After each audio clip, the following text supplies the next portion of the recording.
akan tumbang di negaranya sendiri. Coba perhatikan, hari ini Saudi sudah menyadari kesalahannya bertahun-tahun.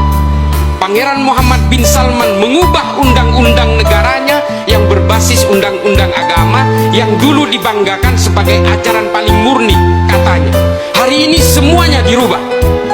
Perempuan Arab Saudi hari ini sudah boleh nyetir mobil, sudah bisa jadi supir Grab, ke luar negeri sudah bisa tanpa mahram, ke mall juga sudah tidak dipisah antara laki-laki dan perempuan, dan pakai hijab sudah tidak wajib lagi di Saudi, kecuali di Haramain.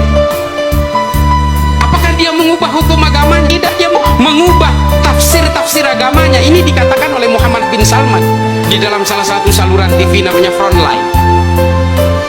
Muhammad bin Salman hari ini memenjarakan ulama-ulama Wahabi.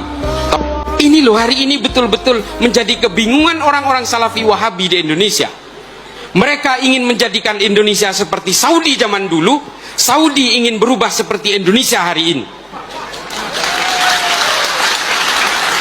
Semuanya serba terbalik.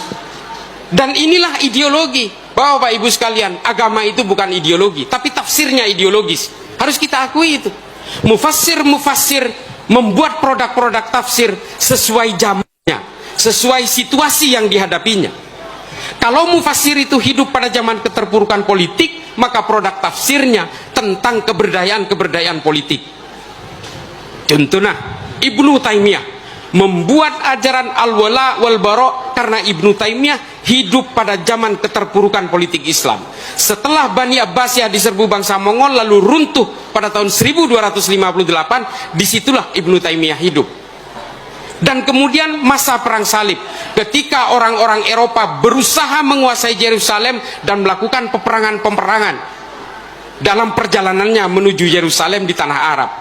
Pada masa itulah keterpurukan politik Islam terjadi, sehingga produk-produk tafsir Ibnu Taimiyah memang tentang keberdayaan politik. Zaman perang, produk tafsir pasti tentang perang. Kalau mufassir itu hidup pada zaman kemakmuran, pasti tentang kemakmuran. Ini contoh nih, kalau kita melihat perbedaan antar mazhab misalnya, ada yang menganggap bahwa air liur anjing itu bukan najis mughalladah misalnya. Ada yang menganggap hanya najis biasa. Karena yang menganggap air liur anjing itu adalah najis mughalladah hidup pada zaman pandemi rabies.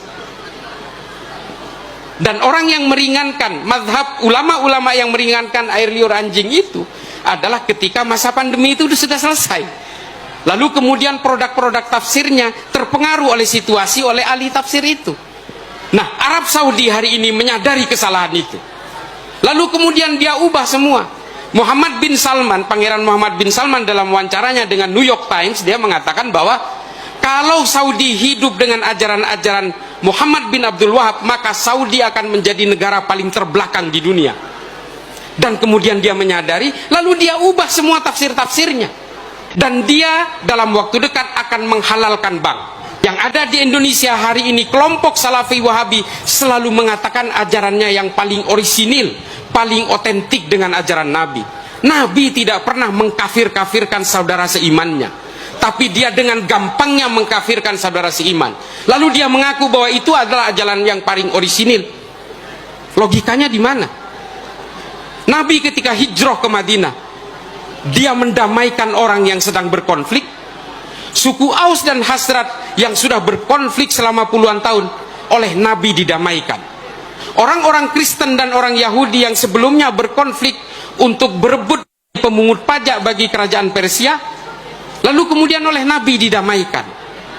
Orang-orang pendatang dan orang pribumi oleh Nabi didamaikan, yang kemudian tertuang dalam Piagam Madinah. Nabi dikenal sebagai tokoh paling moderat pada zamannya. Lalu sekarang ada orang yang mengaku ajarannya paling orisinil, paling otentik dengan ajaran Nabi, tapi selalu mengkafir-kafirkan orang Nahdien.